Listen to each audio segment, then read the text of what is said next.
The legacy of Reverend King is long.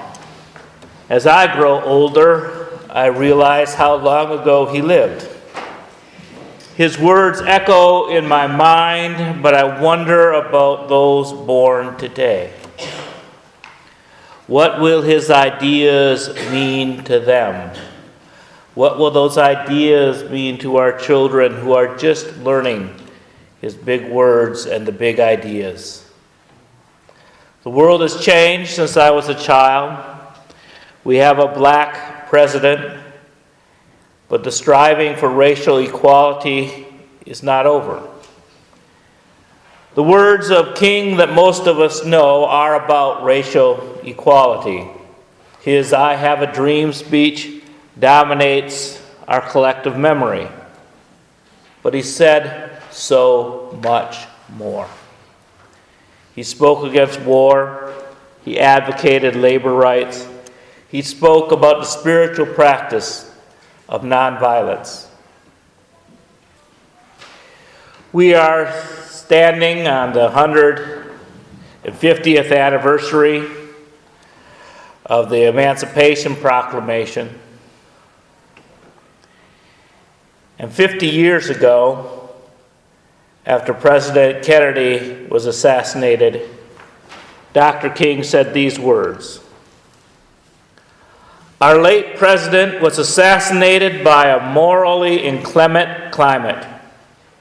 It is a climate filled with heavy torrents of false accusation, jostling winds of hatred, and raging storms of violence. It is a climate where men cannot disagree without being disagreeable, and where they express dissent through violence and murder. It is the same climate that murdered Medgar Evers in Mississippi and 6 innocent Negro children in Birmingham, Alabama. So in a sense, we are all participants in that horrible act that tarnished the image of our nation. By our silence, by our willingness to compromise principle, by our constant attempt to cure the cancer of racial injustice with the Vaseline of gradualism, by our readiness to allow arms to be purchased at will and fired at whim, by allowing our movie and television screens to teach our children that the hero is the one who masters the art of shooting and the technique of killing. By allowing all these developments, we have created an atmosphere in which violence and hatred have become popular pastimes." What he said 50 years ago could be said today in the wake of the Newtown shootings and the 900 gun deaths that have occurred in the past month across this nation. We want to think that we are in a season of progress, but the same struggles of the human condition continue century after century. Dr. King, in many of his speeches, drew back to the 19th century and quoted many Unitarians and brought their wisdom into the 20th century. King's often repeated expression that the arc of the moral universe is long, but it bends towards justice, was his own succinct summation of sentiments of Theodore Parker, who was an abolitionist and a Unitarian minister, who in his Sermon of Justice and the Conscience in 1853 asserted, "I do not pretend to understand the moral universe. The arc is a long one, and my eye reaches but little ways. I cannot calculate the curve and complete the figure by the experience of sight. I can divine it by conscience, and from what I see, I am sure it bends towards justice." In King's book, Why I'm Against the Vietnam War, in 1967, he wrote, "I have not lost faith. I am not in despair because I know there is a moral order. I haven't lost faith because the arc of the moral universe is long, but it bends towards justice. I can still sing 'We Shall Overcome' because Carlyle was right. No lie can live forever. We shall overcome because William Cullen Bryant was right. Truth pressed to earth will rise again. We shall overcome because James Russell Lowell was right. Truth forever on the scaffold and wrong forever on the throne. Yet that scaffold sways the future. We shall overcome because the Bible is right. You shall reap what you sow. With this faith, we will be able to hew out of a mountain of despair a stone of hope. With this faith, we will be able to transform the jangling discords of our world into a beautiful symphony of brotherhood.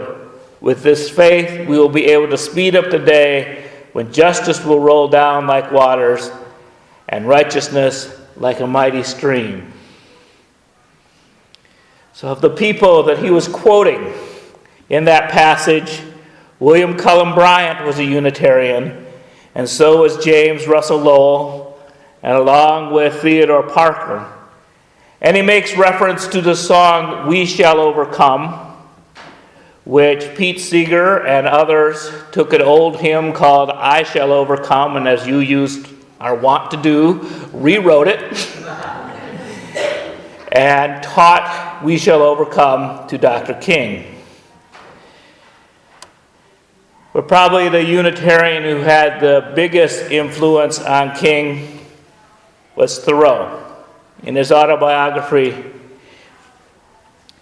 he writes, "When I went to Morehouse as a freshman in 1944, my concern for racial and economic justice was already substantial. During my student days, I read Henry David Thoreau's essay on civil disobedience for the first time.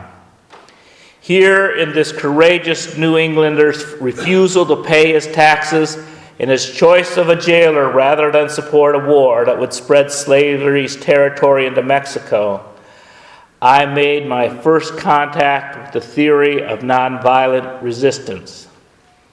Fascinated by the idea of refusing to cooperate with an evil system, I was so deeply moved that I reread the work several times. I became convinced that non-cooperation with evil is as much a moral obligation as cooperation with good. No other person has been more eloquent and passionate in getting this idea across than Henry David Thoreau. As a result of his writings and personal witness, we are the heirs of a legacy of creative protest. The teachings of Thoreau came alive in our civil rights movement. Indeed, they are more alive than ever before. King was also influenced by Emerson. In his speech, Quest for Peace, in 1964, he wrote, Emerson said, "Who would be a man must be a nonconformist." And King continued to talk about nonconformity. The hope of a secure and livable world lies with disciplined nonconformists, those who are dedicated to justice, peace, and brotherhood, the trailblazers in human, academic, scientific, and religious freedom have always been nonconformists. In any cause that concerns the progress of humankind, put your faith in the nonconformists.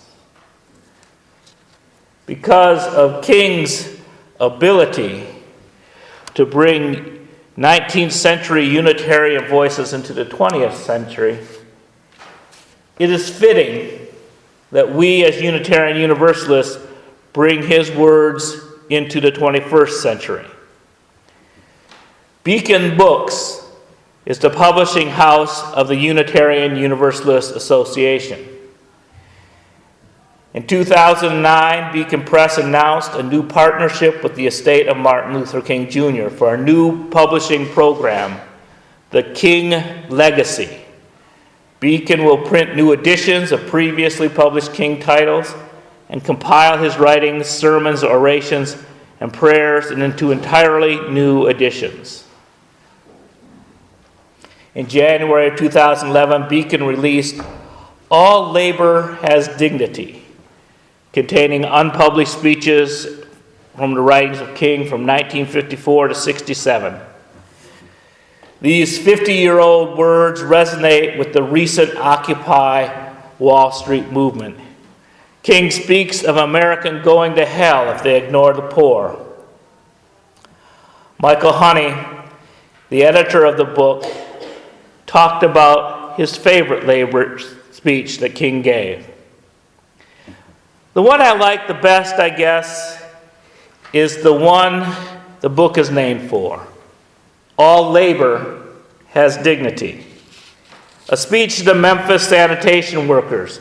It's not a scripted speech. It's marked by constant cheers and uproarious approval and chanting. He's talking straight from the heart. It's King at his best. He talks about the problems of two Americas, one poor, one rich. The gulf between people with inordinate, superfluous wealth and the people suffering in an abject, deadening poverty. He talks about the working poor, people whose work he calls full-time jobs with part-time wages. He talks about hospital workers being as important as the physician and sanitation workers being as important as the doctor. How labor is not menial until you're not getting adequate wages. All jobs are important. The question is, do you have dignity and respect and a decent livelihood based on what you do? Honey says, I think it's a marvelous speech. It deals with a lot of the issues that we are still dealing with today.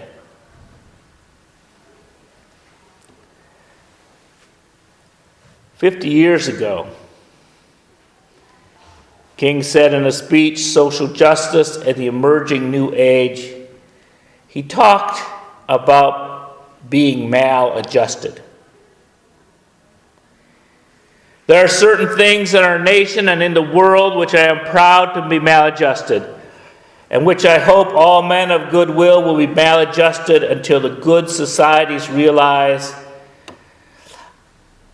I say very honestly that I never intend to become adjusted to segregation and discrimination. I never intend to become adjusted to religious bigotry. I never intend to adjust myself to economic conditions that would take the necessities from many to give luxuries to the few. I never intend to adjust myself to the madness of militarism, to self-defeating effects of physical violence. But in a day when Sputniks and explorers are dashing through outer space and guided ballistic missiles are carving highways of death through the stratosphere, no nation can win a war.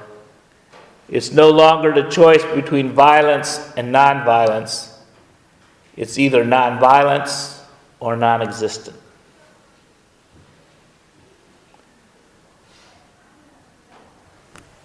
I call on all of us here today to be maladjusted.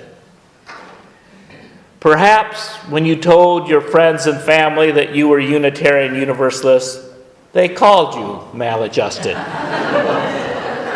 Or worse.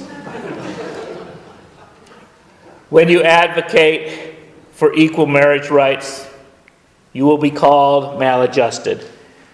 When you call for religious freedom, you will be called maladjusted. When we call for women's reproductive rights, we are called maladjusted sexual deviants. Usually they have shorter words that they use for women. When we say live in harmony with nature, A consumer society says we are maladjusted. When one decries the worship of violence and the idolatry of the gun, so-called patriots will call one maladjusted to the realities of a dog-eat-dog world. Let us not conform to the dysfunction of this world. Let us ever strive to build a better society for ourselves, for our children, for the children of strangers, and yes, even the children of our enemies. May King be a reminder of our Unitarian Universalist heritage. May you remind us of what is best in Christianity. And know that he saw the power of love as something universal that transcended all religions. I conclude with these words from his 1967 speech against the Vietnam War. And when I speak of love, I am not speaking of some sentimental and weak response. I am speaking of that force which all the great religions have seen as the supreme unifying principle of life.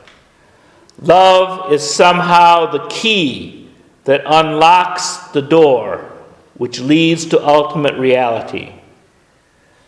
This Hindu, Muslim, Christian, Jewish, Buddhist belief about ultimate reality is beautifully summed up in the first epistle of John.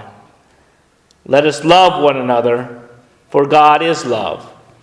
And everyone that loveth is born of God and knoweth God. He that loveth not knoweth not God, for God is love. If we love one another, God dwelleth in us, and his love is perfected in us. This day and every day, may we be inspired by Dr. King to have the strength to love.